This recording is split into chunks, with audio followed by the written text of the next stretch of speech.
ரேண்டமாக Instagram scroll பண்ணும்போது ஒரு பேஜ் ஒன்று சிக்கிச்சு. அதோட பேர் வந்து காக்ரோச் ஜனதா பார்ட்டி.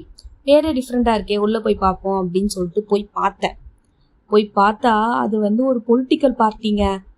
எனக்கே சர்ப்ரைசிங்காக இருந்துச்சு. பொலிட்டிக்கல் பார்ட்டிலாம் பேர் வைக்கும் போது நல்லா அப்படியே வீரமாக தெளிவோட ஒரு கொள்கை பிடிப்போட பேர் வைக்கணும் அப்படிங்கிற மாதிரி தானே யோசிச்சு வைப்பாங்க. இது என்ன காக்ரோச்லாம் பேர் வச்சுருக்காங்க, காக்ரோச்னா கரப்பாம்பூச்சி தானே. நானே ஒரு நிமிஷம் யோசித்தேன். பார்த்தா உண்மையிலே காக்ரோச் தான். ஸ்பெல்லிங்கெல்லாம் ஒரு 2 டைம்ஸ் செக் பண்ணி பார்த்தேன், காக்ரோச் தான். காக்ரோச் ஜனதா பார்ட்டி தான் அந்த பேரே. இது எப்படி ஒரு பொலிட்டிக்கல் பார்ட்டியாக இருக்குது, என்ன கதை இதுன்னு சொல்லிட்டு பார்த்தா இங்கே ஒரு பேக் ஸ்டோரி கொஞ்சம் இருந்துச்சு.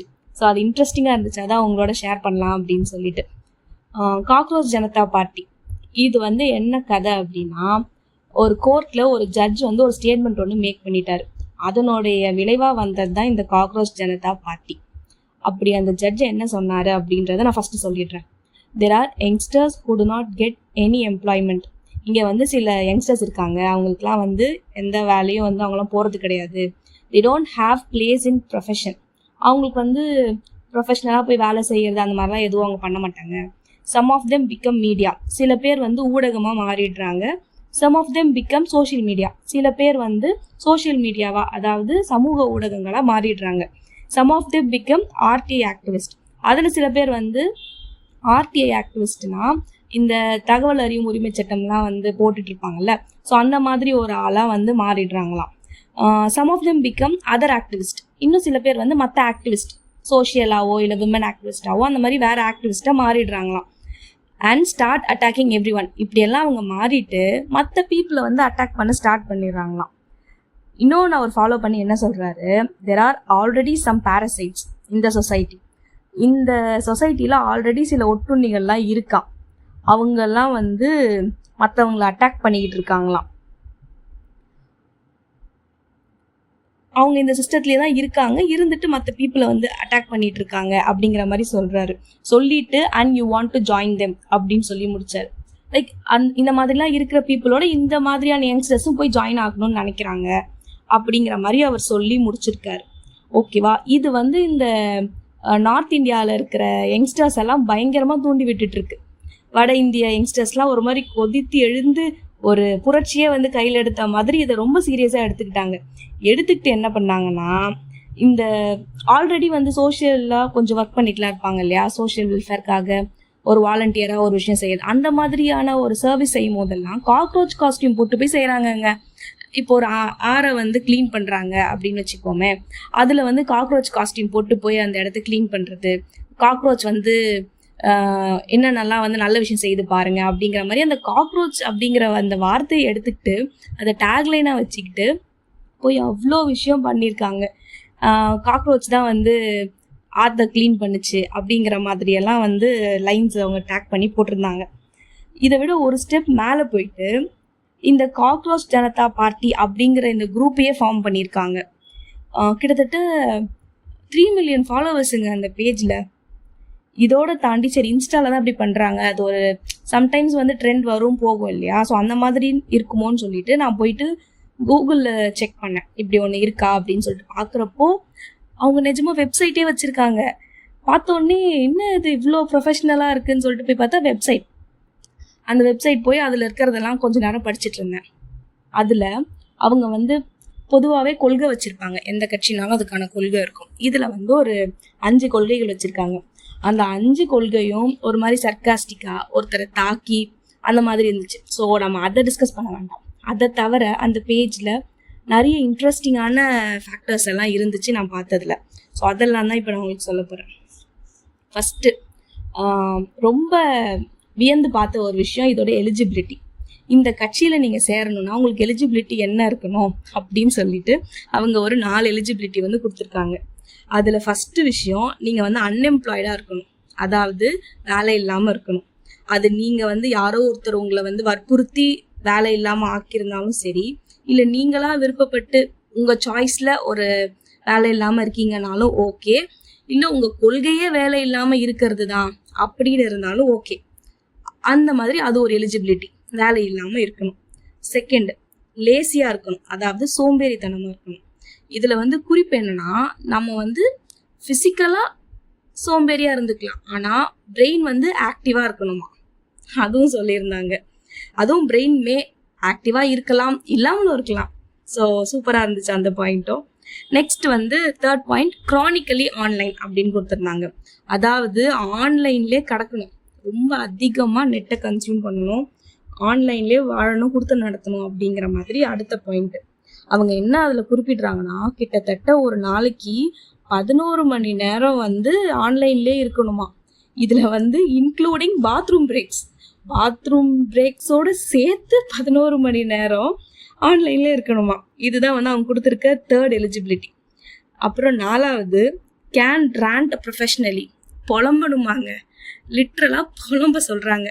ஒரு புலம்புறதே வந்து ப்ராப்பராக ப்ரொஃபஷ்னலாக ஒரு தொழில் ரீதியாக புலம்பணுமா. அந்த புலம்புறதுலேயும் அந்த புலம்பல் ஷார்ப்பாக இருக்கணுமா, ஹானஸ்டாக இருக்கணுமா, பாயிண்ட் எல்லாம் அக்யூரேட்டாக எது வந்து பேசணுமோ, எதை பற்றி ஆக்சுவலாக புலம்பணுமோ அந்த மாதிரி அதை கரெக்டாக டார்கெட் பண்ணி இருக்கணுமா. ஸோ வந்து இந்த 4 தகுதியும் இருந்தால் யார் வேணால் அந்த கட்சியில் சேர்ந்துக்கலாம். ஸோ வேலை இல்லாமல் இருக்கணும், சோம்பேறியாக இருக்கணும், ஆன்லைனில் இருக்கணும், புலம்பணும். இந்த 4 தகுதி இருந்துச்சுன்னா நாம் வந்து அந்த கட்சியில் சேர்ந்துக்கலாம். இன்னும் ஒருபடி மேலே போய் நான் என்ன பண்ணேன்னா, சரி சேர்றதுக்கு என்னென்னலாம் பண்ணுறாங்க, டாக்குமெண்ட் கேட்குறாங்க, அதுக்கு என்னென்னலாம் வச்சுருக்காங்க ப்ரொசீஜர்னு பார்க்கலான்னு சொல்லிட்டு போனேன். அங்கே இன்னொரு சூப்பரான விஷயத்த பார்த்தேன். என்னன்னா, சேர்றதுக்கு ஒரு கூகுள் ஃபார்ம் இருக்குங்க. அதிலே வந்து ஜாயின்னு சொல்லி வெப்சைட்லேயே கொடுத்துருந்தாங்க. அந்த கூகுள் ஃபார்ம் அந்த வெப்சைட்டில் தான் இருந்துச்சு. அதில் வந்து பொதுவாக கேட்குற மாதிரி நீங்கள் வந்து உங்கள் பேர், எந்த ஊர், என்ன அது மாதிரியான பேசிக் டீட்டெயில்ஸ் எல்லாம் கொஞ்சம் இருக்குது. அதை முடிச்சுட்டு அதுக்கப்புறம் வந்து நீங்கள் எந்த எலிஜிபிலிட்டி கேட்டகரியில் வரீங்கன்னு சொல்லிட்டு ஃபஸ்ட்டு சொன்னேன் இல்லையா, ஒரு 4 eligibility: unemployed, lazy, chronically online, can rant ப்ரொஃபஷ்னலின்னு சொல்லிட்டு இந்த 4த்தையும் கொடுத்து இதில் நீங்கள் எந்த கேட்டகரின்றதெல்லாம் சொல்லி இது பண்ணது கூட எனக்கு ஆச்சரியமா இல்லை. அதுக்கப்புறம் ஒன்று ஆட் பண்ணியிருந்தாங்க பாருங்க, அதுதான் வந்து செம காமெடியே. என்னன்னா, ஒரு கொஸ்டின் ஒன்று: Do you identify yourself as a cockroach as defined by Honorable CJI? CJIனா Chief Justice of India. அவர் சொன்னபடி நீங்கள் ஒரு காக்ரோச்சா அப்படின்னு கேட்குறாங்க கேள்வி. அந்த கூகுள் ஃபார்மில் ஜாயின் பண்ணுறதுக்குன்னு போனால் எனக்கு பார்த்த உடனே இந்த அளவுக்கா பண்ணுவீங்க, ஒரு ஸ்டேட்மெண்ட்டு அது எவ்வளோ தூரம் கொண்டு வந்து நிறுத்தியிருக்கு பாருங்கன்ற மாதிரி ஃபீல் ஆகிடுச்சு. இது வந்து ஒரு மீமோடைய எக்ஸ்ட்ரீம் வெர்ஷன் மாதிரி எனக்கு பர்சனலி ஃபீல் ஆச்சு. பொதுவாக வந்து ஒரு விஷயம் தப்பாக நடக்குது அப்படின்னா மீம் போடுவாங்க, ட்வீட் பண்ணுவாங்க, ரீஷேர் பண்ணுவாங்க, ரீபோஸ்ட் பண்ணுவாங்க, ஹேஷ்டாக்ஸ் க்ரியேட் பண்ணி அதை பற்றி பேசிக்கிட்டு இருப்பாங்க, அதோடு நிறுத்திடுவாங்க. இது ஒருபடி மேலே போய் இவ்வளோ தூரம் வந்து கொண்டு வந்து விட்டுருக்கு. ஒரு பார்ட்டி, அதுக்கு கொள்கை, அதுக்குன்னு கொஞ்சம் எலிஜிபிலிட்டி க்ரைட்டீரியா அப்படின்னு சொல்லிட்டு, அதுலேயும் அந்த ஜாயின் பண்ணுற ஃபார்மில் இந்த வார்த்தை, நீங்கள் வந்து ஒரு காக்ரோச்சா அப்படின்னு சொல்லிட்டு. இதில் வந்து ஏகப்பட்ட விஷயம் வந்து புதுசாக இருந்துச்சு. அவங்க யோசித்த விதமே வந்து வேற மாதிரி இருந்தது. எப்படி இப்படியெல்லாம் ஒருத்தரால் யோசிக்க முடியும் அப்படின்னு யோசிக்கிற மாதிரி இருந்துச்சு.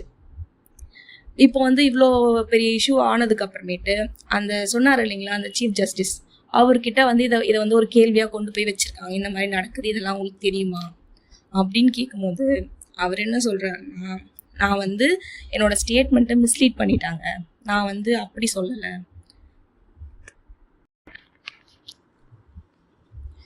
நான் மீன் பண்ணது என்னன்னா ஃபேக் டிகிரி படிச்சுட்டு பண்ணுறவங்கள தான் நான் மீன் பண்ணேன். நான் எப்பவுமே வந்து யங்ஸ்டர்ஸை மதிக்கிற ஒரு ஆள் தான். அவங்க வந்து நமக்கு நாட்டுக்கான எதிர்காலமே அவங்க தாங்கிறத நானுமே நம்புகிறேன், மதிக்கிறேன். நான் சொன்ன ஸ்டேட்மெண்ட்டை வந்து சோஷியல் மீடியாஸ் வந்து மிஸ்லீட் பண்ணிட்டாங்க, அதனால தான் இந்த கன்ஃபியூஷன் அப்படிங்கிற மாதிரி அவரு சொல்லியிருக்காரு. இதில் வந்து ஆச்சரியமான இன்னொரு விஷயம் என்னன்னா, இது வந்து ஒரு கிரேசியான ஒரு ஐடியா. இந்த மாதிரி ஒன்று பண்ணி மார்க் பண்ணலாம் அப்படின்னு நினைக்கிறது ஒரு கிரேசியான ஐடியா. ஆனால் இதுக்கு பின்னாடி ஆயிரம் மக்கள் வந்து நின்று சப்போர்ட் பண்ணுறாங்க. நீங்கள் வந்து கரெக்டாக தான் கேட்குறீங்க, இது இப்படி தான் கேட்கணும் அப்படிங்கிற மாதிரி அந்த பார்ட்டியை சப்போர்ட் பண்ணி, அதை நடத்துகிற பீப்புளை சப்போர்ட் பண்ணி அவ்வளோ பேர் வந்து பின்னாடி நிற்கிறாங்க. உங்களுக்கு வேணும்னா சொல்லுங்கள், நான் அந்த வெப்சைட் லிங்க் தரேன். அது வந்து ஆக்சுவலி மெயின்டைன்டு பை ஒரே ஒரு ஆள் தான். அதுவுமே அந்த வெப்சைட்லேயே அந்த டீட்டெயில்ஸ்லாம் இருக்குது. அதில் இன்னொரு விஷயம் போட்டிருந்தாங்க, அது இன்னும் சூப்பரான விஷயம். இப்போ இந்த மாதிரியான கட்சிலாம் இருக்குன்னா அதுக்குன்னு ஒரு ஹெட் குவார்ட்டர்ஸ், ஒரு ஆஃபீஸ் இருக்கும் இல்லையா, அந்த ஆஃபீஸு அவங்க ஒரு அட்ரஸ் கொடுத்துருந்தாங்க பாருங்கள், வேர் எவர் த வைஃபை ஒர்க்ஸ், அவங்களோட ஹெட் குவார்ட்டர்ஸ் என்னன்னா வேற த வைஃபை ஒர்க்ஸ். நிஜமாவே அதாங்க கொடுத்துருந்தாங்க. எங்கெங்கெல்லாம் வைஃபை வேலை செய்யுதோ அதெல்லாம் அவங்க ஹெட் குவார்ட்டர்ஸ் அப்படிங்கிற மாதிரி மென்ஷன் பண்ணி ஒரு ஒரு பேஸே இல்லாமல் இவ்வளோ பெரிய ஒரு விஷயத்த வந்து கொண்டு வந்து வச்சுருக்காங்க. இது வந்து மார்க் பண்ணுறதுக்காக தான் கொண்டு வந்தாங்களா இல்லை சீரியஸா அப்படிங்கிறது ரெண்டாவது பட்சம். ஆனால் அது எப்படிலாம் வந்து இதெல்லாம் தேவையில்ல, ஹெட் குவார்ட்டர்ஸ் தேவையில்ல, இதெல்லாம் தேவையில்ல, இதுதான் அப்படிங்கிற மாதிரி ஒரு ஃப்ரீ ஸ்டைல்லே இதை வந்து உருவாக்கியிருக்காங்க. அதுதான் வந்து ரொம்ப எனக்கு டிஃப்ரெண்ட்டாக இன்னைக்கு காலையிலேருந்து அதை கொஞ்சம் தேடி பார்த்து ஒரு டிஃப்ரெண்ட்டான ஃபீல் கொடுத்த விஷயம். இப்போது இதுலேருந்து நாம் என்ன கற்றுக்கிறது அப்படின்னு பார்த்தா, ஒருத்தர் வந்து நம்மளை அவமானப்படுத்துறதுக்குன்னு ஒரு வார்த்தையை சொல்கிறாங்க அப்படின்னா அதை நாம் வந்து எடுத்துக்கிட்டு கடைசியாக அந்த நபரே சொன்ன அந்த வார்த்தையை நினச்சி பயப்படுற அளவுக்கு கொண்டு வந்து நிறுத்தியிருக்காங்க பத்தியா.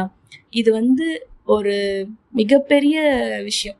ஸோ அதை நம்ம லைஃப்பில் எடுத்துக்கணும். நம்மளை யாராவது அவமானப்படுத்தினா திருப்பி அவங்களே வந்து அந்த வார்த்தையை ஏன்டா சொன்னோம் அப்படின்னு நினைக்கிற அளவுக்கு திருப்பி வந்து தரமாக செஞ்சு விட்டுறணும். ஸோ இதுதான் இதுலேருந்து டேக்அவே அப்படின்னு நான் நினைக்கிறேன். இது மனதின் மைக். நான் மானசி.